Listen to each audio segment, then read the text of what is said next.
Oh, thank you. That's very thoughtful. This is my care, so it's, thank you.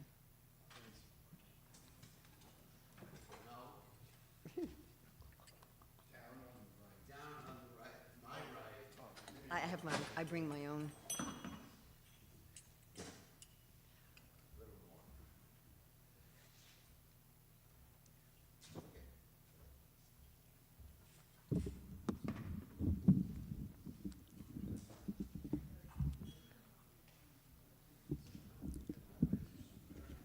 Huh? Yeah. It was like, yeah, when devotee gave me some real bell metal hand hammered cartels, so I have one pair here, one pair in Govardhan.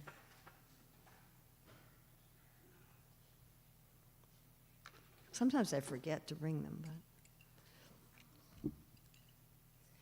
Jaya Radha Madhava Kunja Bihari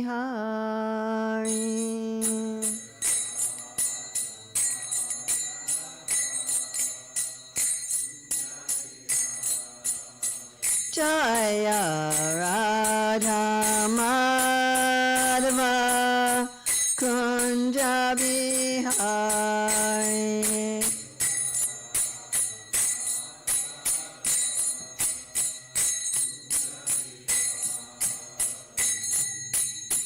Gopi Jana Vallabha Girivardhari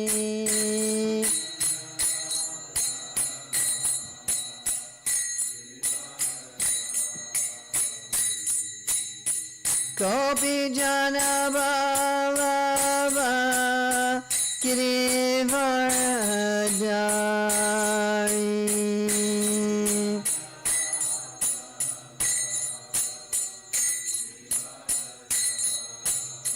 Yasodanandana Brajajanaranjana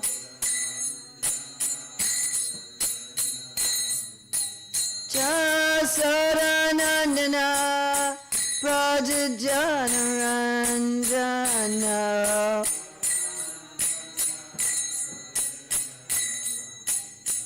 Yamuna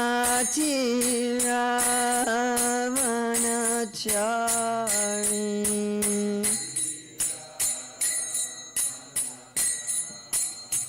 Yamuna Chari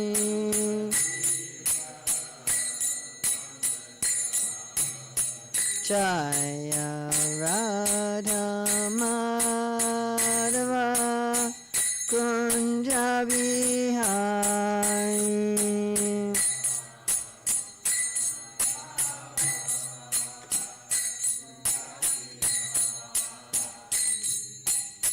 Gopi Jana Vallabha Girivardhari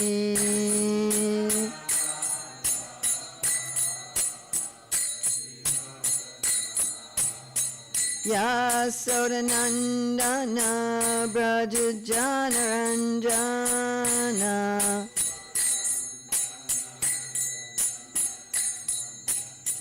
Yamuna Chari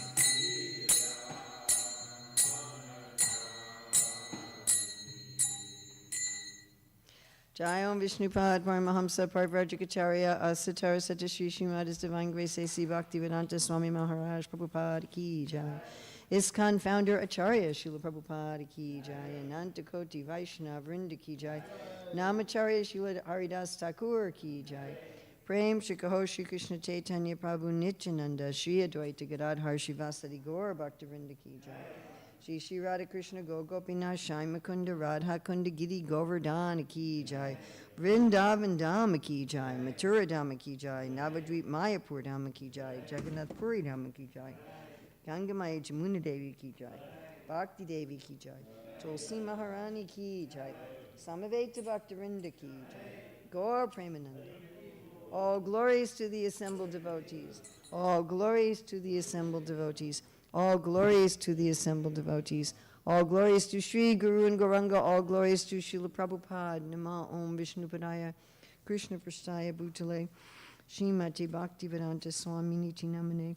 Namaste Sarasvati Deve Gauravani Pacharane Nirvisesu Sunyavadi Paskatyade Shatarane Vandeham Shri Guru Shri Yuta Padakamalam Shri Gurun Vaishnavamscha Shri Rupam Sagrajatam Sahagana Raghunatam Vitam Stam Sajivam Sadvaitam Sadvadutam Parijana Sahitam Krishna Chaitanya Devam Shri Radha Krishna Padam Sahagana Lalita Shri Vishakam Vitamscha Panchakalpachubhischa Kripasindhavya Patitanam Pavanevyo Vaishnavevi Namo Namo.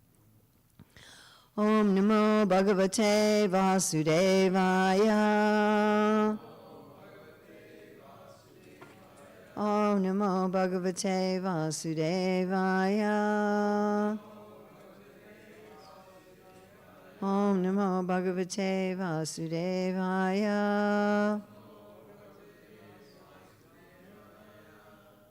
July 26, 2026, in New Goloka, Hillsborough, North Carolina. Reading from Srimad Bhagavatam, Canto 10, Chapter 76, Text 4. Iti muda pratignyaya Devam pashu patim prabhum Aradhayam ashanripa Pamshumushtim sakridgrasan. Please chant.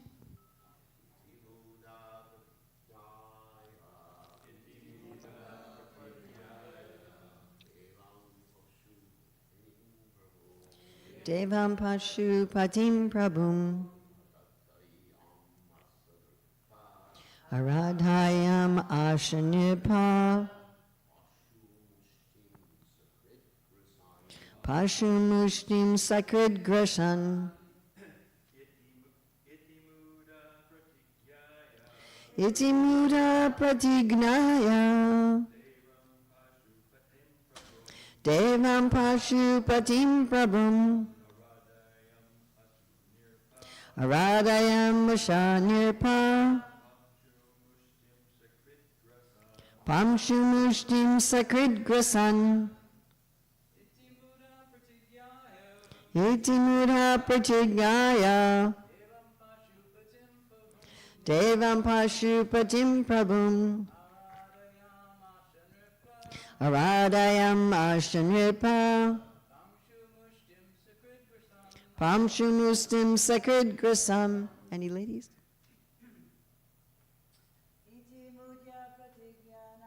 Iti mudha pratignaya Devam Pashupatim Prabhum Aradayam Ashanripa Pamshumustim Sakrid Grasham. Iti, with these words, muda, the fool, pratignaya, having vowed, Devam, the Lord, Pashupatim, Shiva, the protector of animal-like men,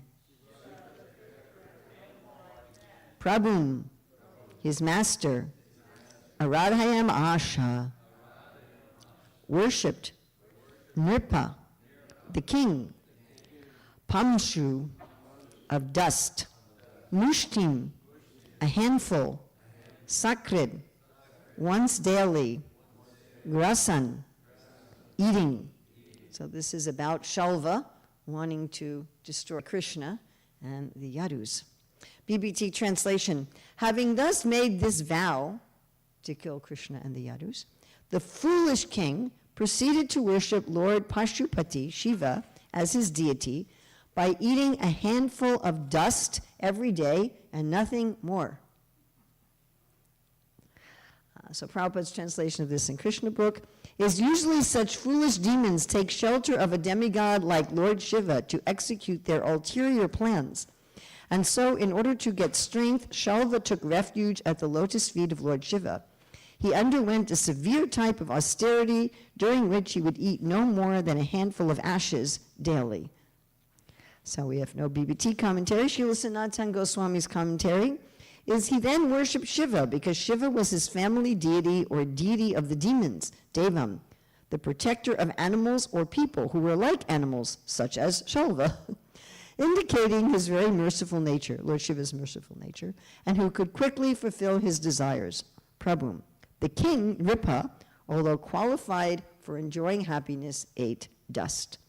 Srila Jiva Goswami's commentary, he made this promise because he was foolish, with no intelligence, since it was impossible to kill them. You have an impossible desire, then you're an idiot. He then worshipped Shiva because he was his family deity, the master of people who were like animals and could fulfill his desires. He could enjoy happiness as a king. His vow was quite suitable, eating dust. It was ridiculous. And the Sanskrit words that Srila Jiva Goswami used was iti upahasa. So hasa means to laugh. Upahasa, you're really laughing. You're like rolling on the floor laughing. You're cracking up. So iti upahasa, it was completely ridiculous. Right? If someone tells you, I'm going to kill Krishna and all his family by eating dust every day. So that's ridiculous. Iti mura pratignaya devam pashu patim prabhum aradhayam asharnipa pashu mustim sakrid grasan. Having thus made his vow, the foolish king proceeded to worship Lord Pashupati Shiva as his deity by eating a handful of dust every day and nothing more. So here we have this fool, this mudha, this idiot. He makes a promise, pratignaya, and then he works to be empowered to get blessings from Lord Shiva to achieve it. So we usually call material life fruitive work. You're doing some sort of work to get some sort of fruit. You want to get some kind of result. And everybody wants to know, what result should I aim for and what's the fastest, easiest way to get it, right? Isn't that all of our question? Yeah. What should I be looking for in life and what's the fastest, easiest way to get it? So what does Shalva get right here? He gets a couple things right. First of all, he knows that in material life, he's got to pay for something. That he can't just go and kill Krishna and his family. He's got to do something to earn it. So he gets that right. And he gets right that the price has got to be equal to the goal. So he wants something basically impossible, so he's doing something very extreme. And the other thing he gets right is knowing that he's not fully independent, that he needs some kind of grace or blessings from some superior being. So what does he get wrong is that his goal is ridiculous and his means are ridiculous. And so it results only in his humiliation and his destruction. So I want to look at three things. What should be our goals? What should be austerity? And how do we get blessings? What should we aspire for? How should we achieve it? And how do we get blessings? So what should we aspire for? Something that I always really like on two levels is when Vamandev goes to beg charity from Bali. And Bali Maharaj says to him, you should ask me for something so great that you'll never have to ask anybody else for anything else ever. And I like this statement because it's a good explanation of what kind of goal we should aspire for, and also a good indication of how arrogant Bali had become. That he thought he could give such a thing. Right? I mean, we can imagine that people who are very rich, very powerful, political leaders, very wealthy business persons would think like this. I can give you something so great that you'll never have to ask anybody for anything else ever. But that's the kind of goal we should aspire for. We tend to aspire for petty goals, isn't it? Something very insignificant that gives us a little happiness for a short amount of time, and where we still have so many desires. So he's saying this is the kind of goal we should have. So Krishna describes this goal. Another one of my favorite sections is in the 6th chapter of the Bhagavad Gita, text 20 to 23, when he talks about that if you relish and rejoice in your own self, he says that if you're established thus, One never departs from the truth, and upon gaining this, he thinks there is no greater gain. Such a beautiful statement. If you understand yourself and you relish and rejoice in the self, you'll always be in truth, and you'll think there's nothing more I could possibly achieve. I mean, sometimes we may think that for a moment in material life. Hey, you got enough money in the bank, you got a big, beautiful house, you got a nice car, you've got a loving relationship with your family members, you're in the job that you want, you're in good health, you just had a good meal with your friends, and you think, this is it. But that doesn't last, right? Very quickly after that, you go, was that it? Was that it? A famous musician, Eric Clapton, he became very famous in his 20s, wealth and fame and popularity and so many things. And he said, I think it was like 23, 24, he said, I had everything, and then I realized that it wasn't anything. That you get, is that it? I got the pinnacle, and was that it? But Krishna's talking about permanent. He says, boundless transcendental happiness enjoyed through transcendental senses. It doesn't have a limit. And then you think, there's nothing else I could want but this. And what is that this, as Krishna's saying, to relish and rejoice in the self? And we have such interesting statement by Prithu Maharaj, who did have everything material. And when he was asked what he wanted, what did he ask for? But very specific in devotional service, very specific thing he wanted. He wanted millions of ears. Now, not literally. He didn't literally want to have millions of ears. But in other words, he wanted to unlimitedly hear about how wonderful Krishna is. So I'm going through again Nectar Devotion, and I'm in the section of actually just finished this morning, this section where Srila Rupa Goswami is describing Krishna's qualities, Krishna's personality, in terms of Krishna being the impetus for our devotion. And you could just go on, I'm like, okay, I want to read that again.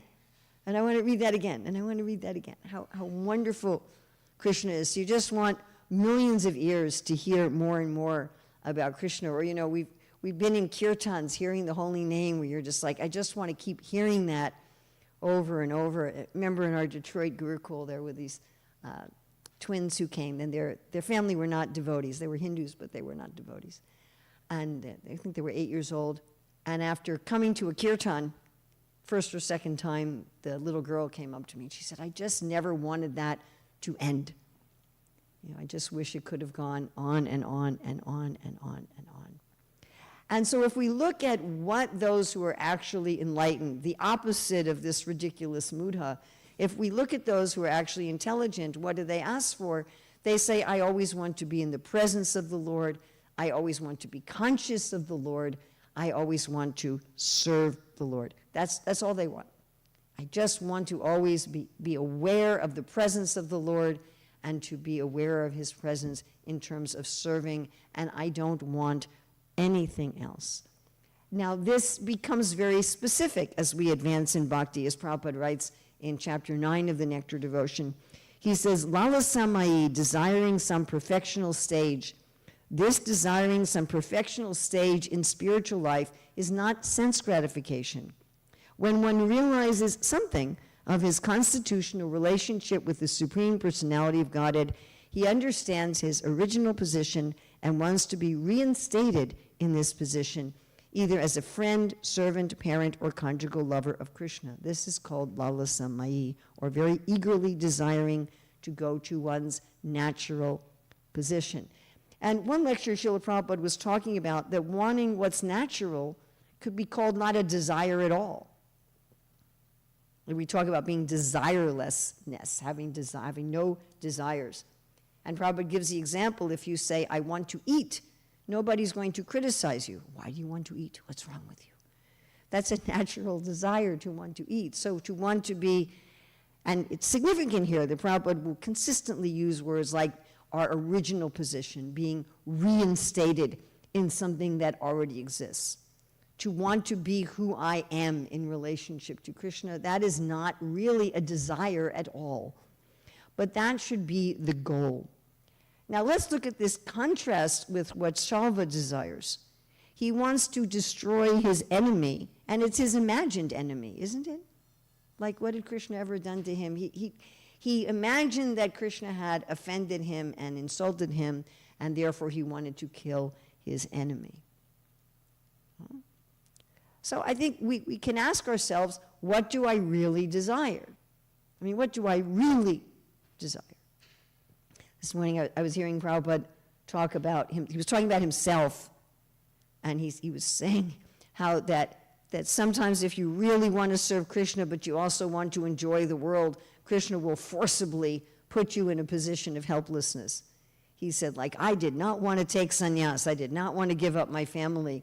But Krishna put me in situations one after another and forced me to fully surrender to him. And that was his mercy. He said that I've come now to this position. He said, if Krishna sees, oh, you want bhakti, but you also want some foolish things. So what is it we really desire? You know, we can say, I really want Krishna, but we, of course, the evidence for what we really desire is, well, when I was studying education at UNC Chapel Hill, one of my professors said, you can always tell what a school's priority is by looking at their budget. You know, whatever people say, this is what I want. Where do they spend their money? Where do I spend my time? Where do I spend my energy? That, you can tell, is our real desire. So what do we really desire? And do we ever desire, like this idiot, ridiculous things like, oh, that person offended me. I hope that they suffer. All right, so to get our desire, normally we have to do some austerity. We usually have to do something. You know, even very popular now, the concept of manifesting things. But no one who talks about manifesting things says you just simply sit in your chair and just say, I want this, and it appears. It's not like that. There's something you have to do. So Shalva thought, there's something I have to do to be able to qualify myself. So I wanted to look at the types of austerities which Krishna explains according to the modes. So in Tamagun, Krishna says that's penance performed out of foolishness. Well, there we have our mudha here. With self-torture, eating dirt or ashes sounds pretty self-torture to me. Yeah? Or to destroy or injure others, okay, we've got Shalva's ticking all the boxes, is said to be in the mode of ignorance. Now, I really like a little earlier in this same chapter, in text 5 to 6, this is actually important. I wish I didn't have to say this, but it has to be said. It's even important for us in the Hare Krishna movement. Those who undergo severe austerities and penances not recommended in the scriptures, performing them out of pride and egoism, who are impelled by lust and attachment, who are foolish and who torture the material elements of the body, as well as the super soul dwelling within, are to be known as demons. We should not take up austerities that damage our body. Again, this has to be said. You know, I've seen devotees who try to exist on like 2 hours of sleep and insufficient food, and then they become malnourished, and they end up with all kinds of problems, right? Or they're driving without sleep, and they get in a car accident. You can make them crazy.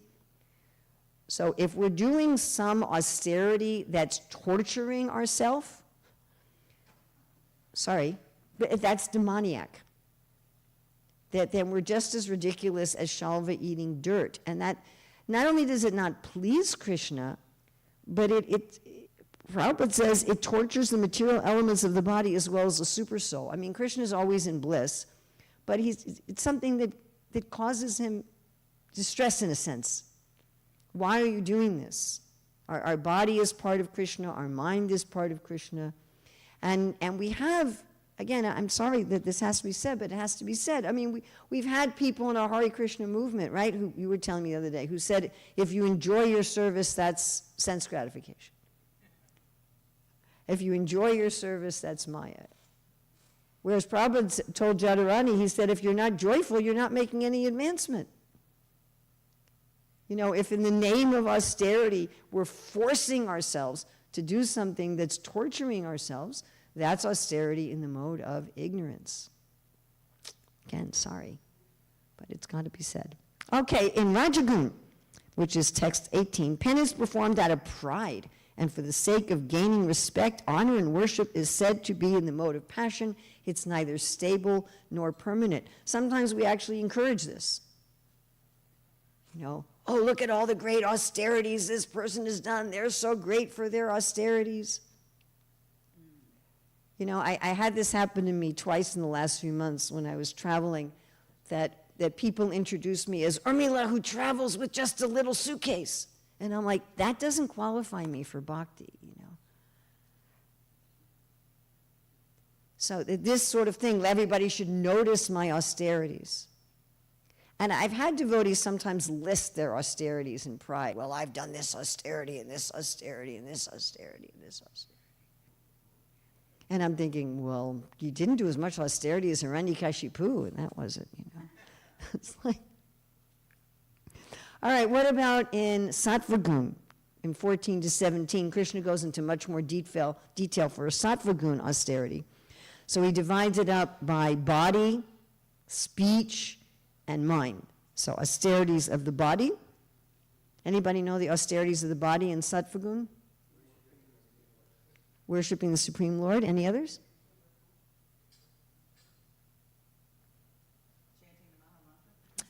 That's not Sattva-gun, that's bhakti.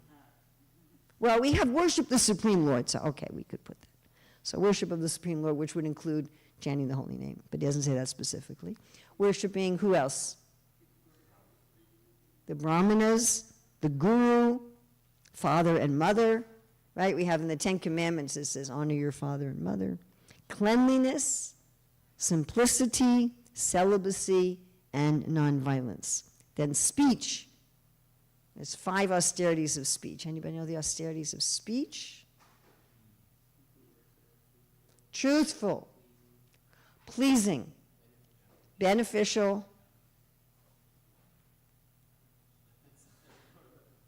two more. Not agitating to others and based on the Vedas. So that what we say should be true. It should be the content should be pleasing. Not agitating to others means the word should not be agitating, not like cursing. Right? It should benefit others and based on the Vedas. Of those 5, what's the most important?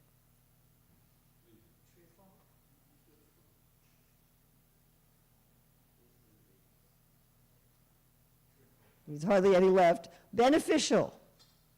It has to be beneficial. So if the truth is going to hurt somebody, right, like we have the offense, don't preach the glories of the Lord to the faithless, because it will actually damage them. So in such situations, you don't lie, but you're silent. So it has to be beneficial. And we can sometimes give bad news, something that's not pleasing, if it will benefit. And sometimes you can even use very strong language if you're going to benefit someone. Okay? And it's not that every single thing we say has to have a Shastra quote. You know, you can say, hey, you need to put gas in the car. That's not coming from the Shastras. But it always has to be beneficial to ourselves and to others. If something isn't going to benefit ourselves and others, we don't say it. All right, of the mind. This is the hardest one for me. Of the mind. Anyone know the austerities of the mind?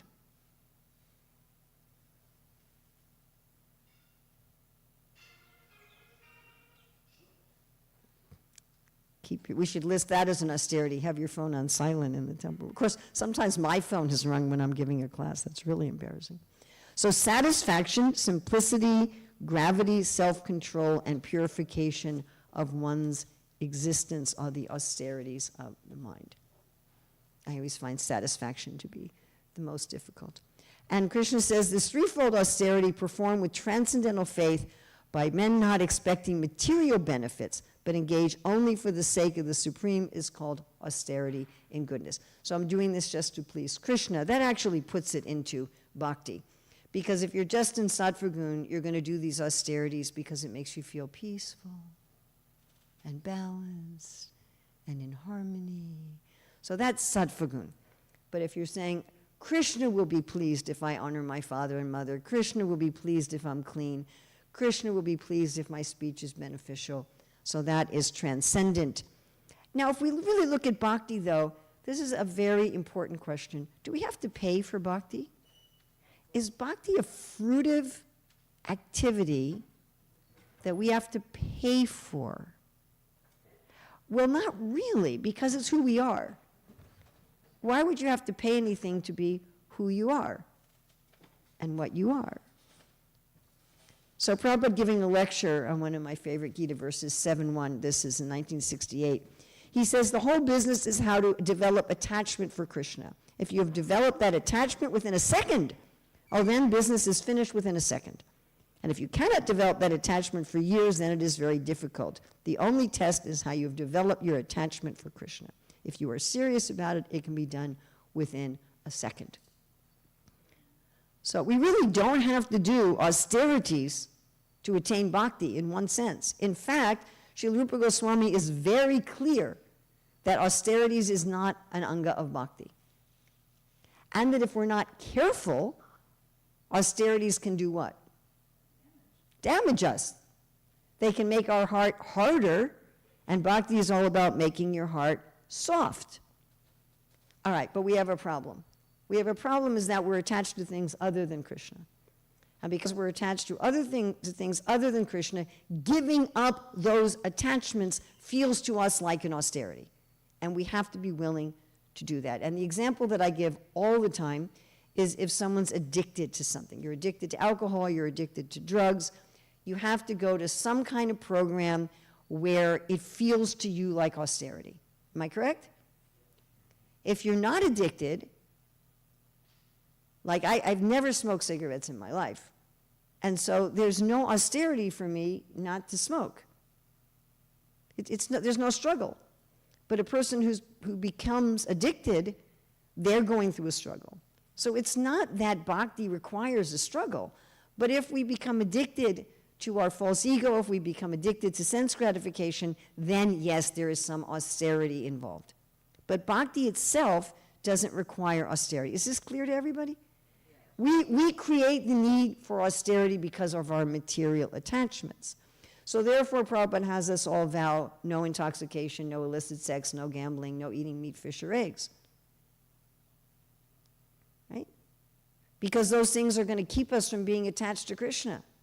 They're going to anchor us to this world. And then other austerities rising early. Eating only prasadam. Eating only prasadam is an austerity for people out working in the world. You can't just eat any garbage food, especially if you're going to eat only prasadam cooked by devotees. You have to go through some trouble unless you have your own hired cook. Following fast days such as ISKCON, Janmashtami. Those are our austerities. And you know, Srila Prabhupada didn't really push much austerities beyond that. I mean, Maharaj talked about this the other day, how people take on all these other austerities, which is okay if it helps you in your bhakti and it helps you get attached to Krishna, but Prabhupada wasn't really into having all these austerities. 4 regulative principles, getting up early, being clean, following Ekadasi, eating only prasadam. And we do really have to be careful that we don't slip into austerities in Rajagun or Tamagun or harden our heart. Ultimately, our austerities are not even this sort of external thing, but ultimately our austerities are letting go of our false ego, which is really difficult, my dear friends. If anyone had told me when I joined the Hare Krishna movement how difficult it would be to let go of my false ego, I probably would have turned around and walked back out the door. You know, or what it would be involved in that you have to see the dirt in your heart and face it and deal with it. Again, like an addiction, you know, what do they do in Alcoholics Anonymous? What I've heard they do is they have to get up and say, I'm an alcoholic and I have a problem. And what I've read about addiction is that how difficult it is for someone who's an alcoholic to do that. It may take years and years and years before they can get up. And so to get up and say, I'm a false ego addict. Ahankara ashritam, Krishna says in the Bhagavad Gita. I'm addicted to my false ego. Ishwaraham, ahambhogi, siddhaham. I'm thinking like that. I'm thinking I'm the enjoyer. I'm thinking I'm the controller. I'm thinking that this world is meant for my enjoyment. And in that regard, I identify with this body and this mind. And because of that, I offend others because I'm thinking that the world is for my enjoyment, and I'm offended by others, as Shalva is here. I'm offended by anyone or anything that interferes with my being the controller and the enjoyer, and I want to exploit others. And this is all, my dear friends, evil. And to be able to see that, to see, I'm a pure soul, I'm a part of Krishna, I'm full of all good qualities, and I am intentionally embracing evil. Intentionally. And it wasn't some mistake I did in the distant past that I can't remember. It's a mistake I'm doing all the time. Prabhupada says Krishna is giving us 24 hours, imperceptibly, a chance to attend to him. So ultimately, the real austerity is to do my service for Krishna with attention and love. That's my real austerity. I mean, yes, I should follow the 4 regulative principles and chant 16 rounds and wake up early and be clean and follow Ekadasi and take prasadam. But you can do that mechanically and not actually work on the real stuff. Is that correct? Yeah? So the real austerity is, am I really being attentive? Am I chanting my japa with attention and love? Maya Shakta Manaparta. Am I seeing the deities with attention and love? Am I reading the scriptures with attention and love? Am I cultivating the desire, as Krishna say, is the purpose of sadhana bhakti, ichcha, to develop this desire, to switch my desires from I'm the center to Krishna's the center, to I want to be served to I want to be a servant. Am I really paying attention to Krishna? What does Prahlad Maharaj tell his friends? You should serve the Lord with the same care and attention that you take care of yourself. I make sure I take care of myself. I make sure I'm clean. Do I clean Krishna? I take a bath every day. Do I give my deities a bath every day? Do I take care of Krishna? Do I take care of the holy name? Right? Srimati Radharani has this verse about like worshiping the name of the Lord with jewels. Am I actually worshiping the name? Am I worshiping the deity? Am I worshiping prasadam? Mahaprabhu takes prasadam and he says, oh, Krishna's touched this with his lips and transformed these material elements into his spiritual potency. Do I make an effort to be aware when I drink water? Prabhupada said so many times, Rasoham Apsukanseya, if you want to find Krishna, find him in the taste of water. But do I do that? Do I pay attention? What is the taste of water? And with affection, oh, Krishna's this taste of water. That's my real austerity, to switch my attention, because whatever we pay attention to with desire is what we're going to get. Everybody knows this, right? Fundamental principle of Krishna consciousness. Actually, I'm planning to, Krishna willing, I'll be speaking on these verses from the 4th canto when I'm in Gainesville next weekend about Narada Muni instructing King Prachinabarishat about the whole process of transmigration and attention in the subtle body. Whatever we focus on is what we get. That's it. I mean, when these manifestation people, they actually have this part right. What I focus on with attention and follow up with action is what I get. That's my real austerity. And on all the things we do that may seem like austerity are meant for that purpose. And what does Srila Prabhupada say? He's translating Srila Rupa Goswami. What's the price? Again, from Nectar Devotion, chapter 9. In other words, one should learn how to do what? For the Lord? Cry. Gaur Govindamar says we've opened a crying school. Prabhupada says one should learn this small technique. First purpose of ISKCON, the techniques of spiritual life. And one should be very eager and actually cry to become engaged in some particular type of service. This is called loyam. And such tears are the price for the highest perfection. If one develops this loyam or excessive eagerness for meeting and serving the Lord in a particular way, that is the price to enter into the kingdom of God. Otherwise, there is no material calculation for the value of the ticket by which one can enter the kingdom of God. The only price for such entrance is this loyam lalasamai, or desire and great eagerness. So all of the aspects of bhakti we do, all of our austerities are meant for this, according to Krishna in 12.9. That's the purpose, to develop this desire. All right, but is having the right goal and the right austerities, is that it? You also have to get grace. You have to get grace, you have to get mercy, and I always give this example. If someone's offended us or insulted us in some way, everyone's been insulted or bothered by someone in their life, I assume? If you've lived to be 2 years old, I'm sure somebody has done something to you that you didn't like. Even if that person apologizes, it's up to you as the offended party to decide whether and how and when to restore the relationship. Isn't that a fact? Right? If I steal something from you and I just come and say, I'm sorry, my saying I'm sorry, even buying you a new one, I can't force reestablishing the relationship. It has to come from the end of the person who was offended. And again, this is something, I don't like to say it, but it has to be said. We're offending Krishna every time that we try to use his energy, including our body and mind, for our own purposes. It would be like if my hand started hitting me instead of serving me. And so Krishna has to decide from his end to accept us.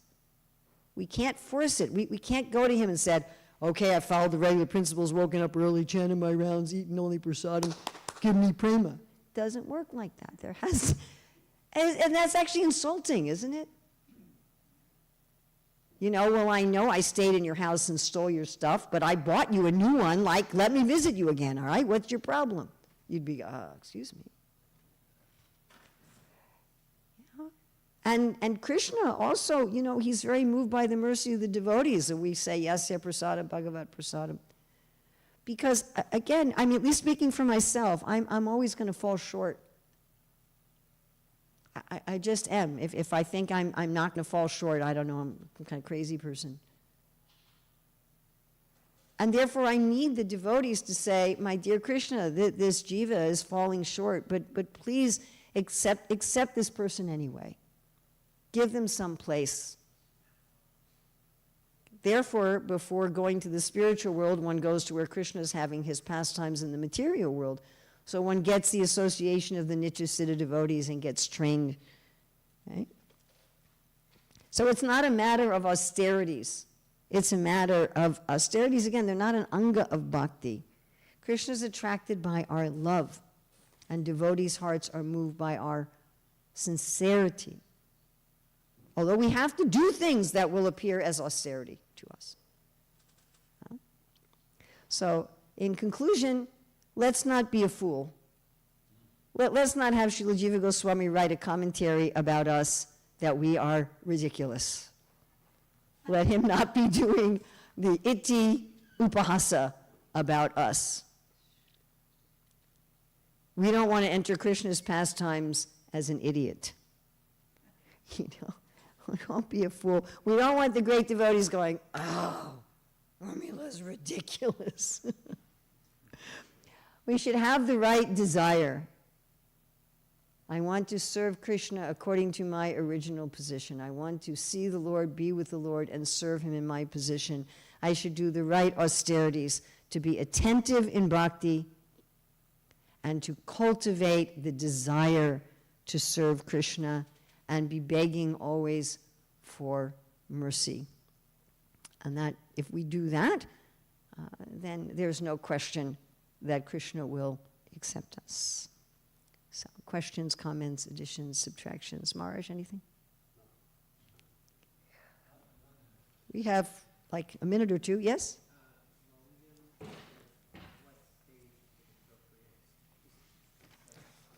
What stage is appropriate for loyam? Well, even in the very beginning, you should say, I want Krishna. I mean, I think from day one, you should say, I want Krishna. As far as wanting Krishna in a specific way, Prabhupada says one has to know something of one's relationship with Krishna. So that has to awaken to some extent before you can say, I want to serve Krishna in this way. That has to awaken, and Prabhupada says that happens usually at the end of an arta nivritti. But it's kind of like saying when puberty happens, it happens when it happens. You can't force it. Anything good in this class is by the grace of Srila Prabhupada. Anything wrong is my responsibility. Please take the good and leave aside the bad.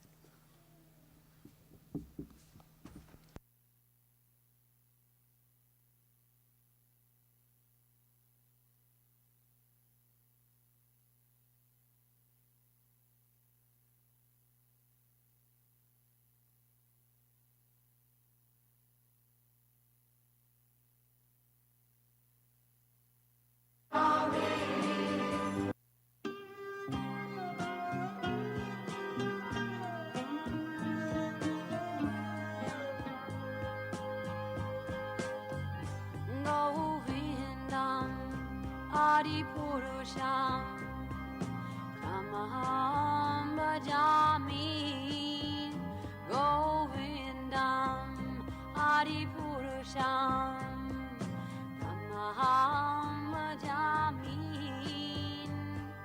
Govindam Adipurusham Tamaham Bhajami Enam Kanvandam Maravindadalaya Taksham Varhavatam Samasitam Buddha Sundarangam Kandar Agom Vidamaniya Vishesha Shobham Govindam Adipurusham Tamaham Bhajami Govindam Adipurusham Tamaham Bhajami Govindam Adipurusham Tamaham Bhajami Angani Yasa Sakalen Priya Priti Manti Vasyanti Panti Kayanti Chiram Naganti Ananda Chinmaya Sadhu Jala Vigrahasya Govindam Adipurusham Tamaham Bhajami Govindam Adipurusham Tamaham Bhajami Govindam Adipurusham Tamaham Bhajami Govindam Adipurusham Tamaham Bhajami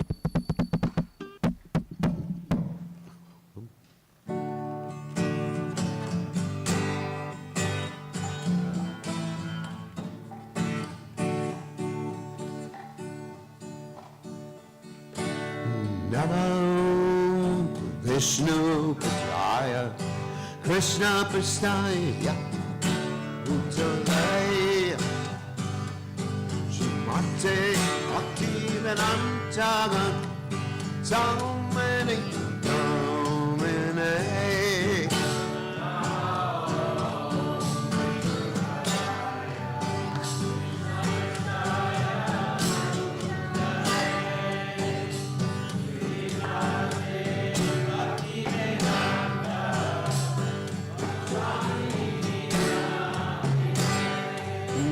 Namaste Saraswati Deve Gaurani Mitya De Namaste Shashinya Pari Asyaja Satarane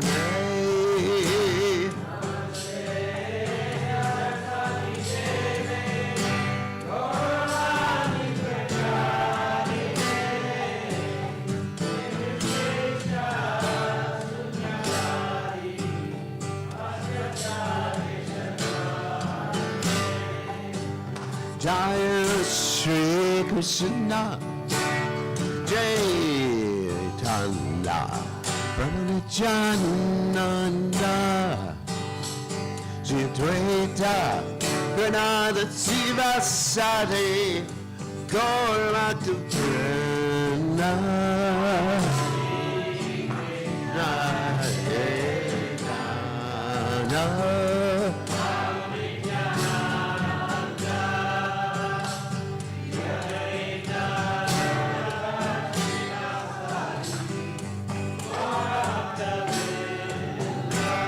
Jai Shri Krishna Nana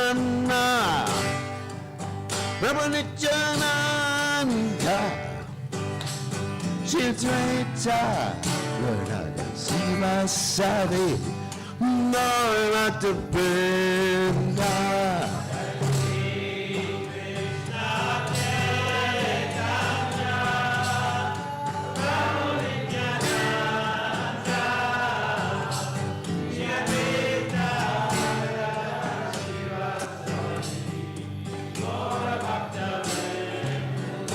Jai Shri Krishna Chaitanya Ramanachananda Tirudvaita Radha Sivasadi Norvatu Brahma.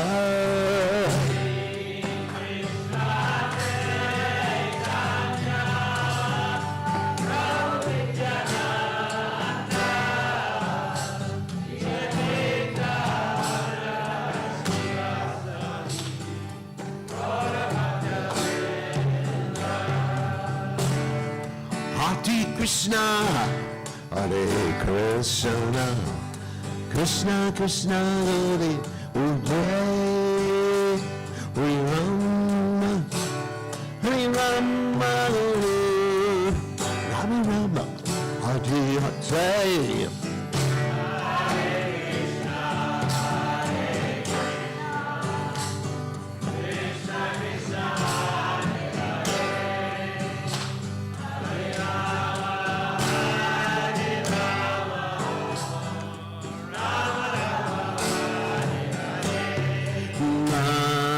Krishna, Hare Krishna, Krishna Krishna, Hare Hare, Hare Rama, Hare Rama, Rama Rama, Hare Hare.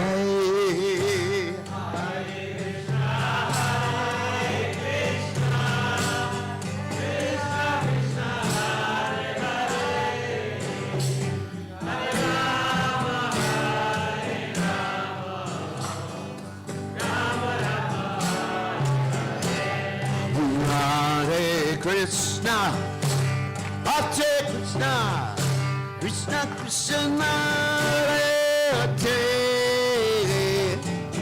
Hare Rama, Hare Rama, Rama Rama, Hare Hare.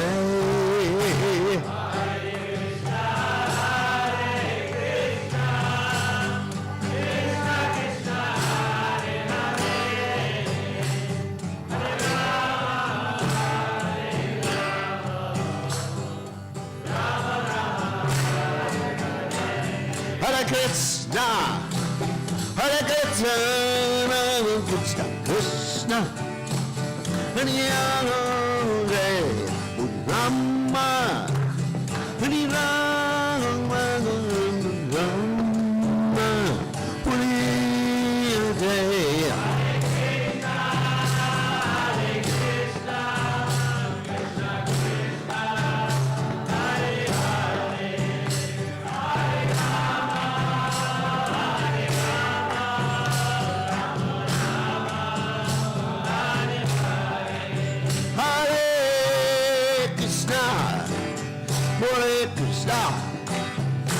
Krishna Krishna, Hare Hare, Hare Rama, Hare Rama, Rama Rama, Hare Hare.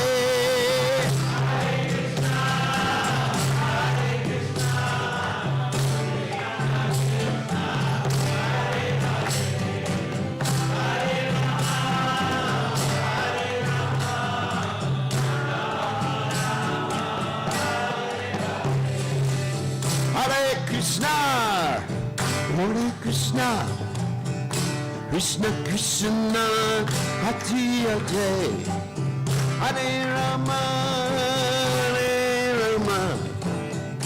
Rama Ram, Hare Hare.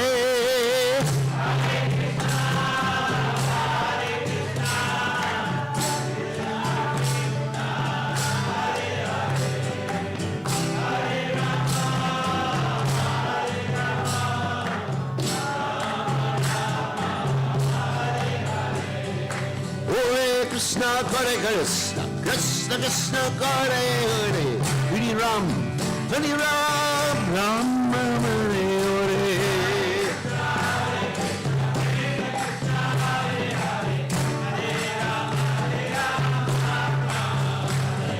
Hare Krishna, Hare Krishna, Krishna Krishna, Hare Hare, Hare Ram, Ram Ram, Hare Hare.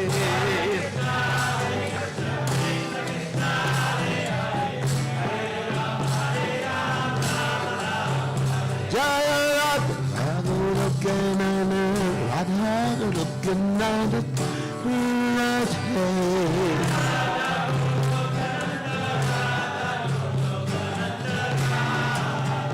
Jaya Radha, Radha Lokanana, Radha Lokanana, Radha.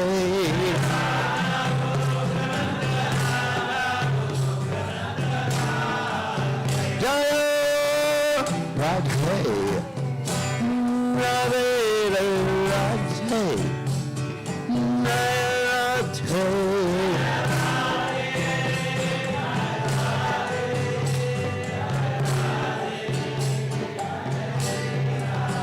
Jaya Radhe, Radhe, Radhe, Radhe.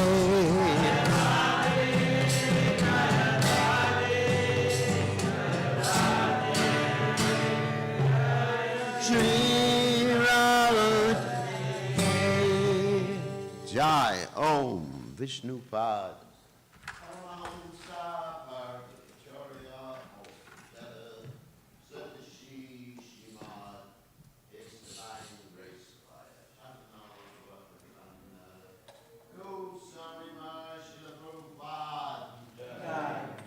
ISKCON founder Acharya Ananta Koti Vaishnava Namacharya Sridas Say Go Sri Krishna Purava Nityananda Shri Radha Shri Gaur Bhakti Radha Krishna Goloka Sai Mukunda Radha Giri Gaur Radha Giri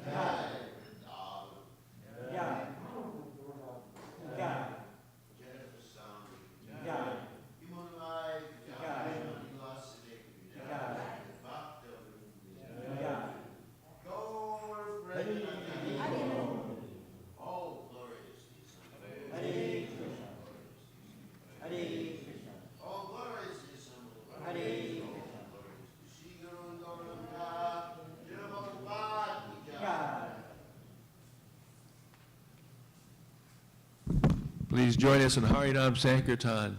We'll be at River Street Market at 11:30 today, between 11:30 and 1. And it's going to be a good day because it's not going to be too hot.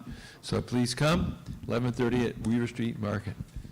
Chaitodarpanam Marjanam Bhava Mahadavagni Nirvapanam Shreya Kairavya Chandrika Vitarnam Vidyavadu Jivanam Andam Booty. I really like the outfit. Thank you for dressing so nice. So many flowers too.